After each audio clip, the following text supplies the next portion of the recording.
prikolai irgi.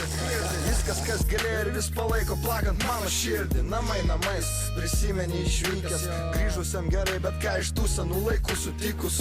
Nepasikeitė kiemai, net mašinos stovytos pačios. Bračiulas su dviračiu, kurios sėdynė jau per plačias. Galiu sakyti ačiū tiem, kas nepamiršo. Judėjo, tikėjo, svajonėm pasipiršo. Laikai šitie iš tikro ganėtinai pamoini. Matau, kaip hebra centus traukiasi iš savo koinų. Studijos, kolegės, visokie bakalaurai, stipendijos, darbai velkasi su varkių auro.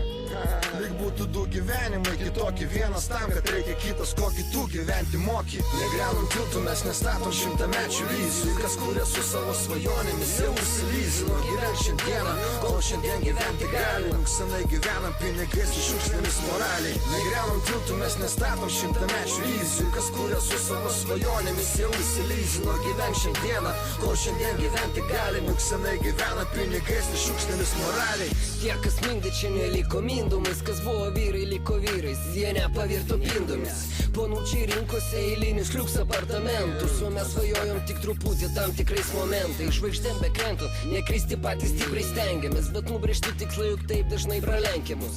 Palieka vytis, yra tokių, kurios pasyvėja, bet daugumai sunkumus žiūri juk pasyviai. Jau pasibaigia planų kūrimas, dingsta ryžtas. Mes virstam tais, kurie daryti darbus nori galų pirštais. Ir jei mūsų pareiga kas nors ir patiki, mes ją vadinam pareiga, tik tai jei gaunam už ją atlygį. O žodis ačiū prasme turi ne tą pačią jau, nes nagl mūsų pančiuti mes vis dažniau pradėjom kandžiuti. Nepratę vaikščioti sidabro aikštėmis, toliau betone rašom laiškus ir nesvarbu ar aišku jums. Negriaunam tiltų, mes nestatom šimtamečių vizijų. Kas kuria su savo svajonėmis, jau užsilizino. Gyvenk šiandieną, kol šiandien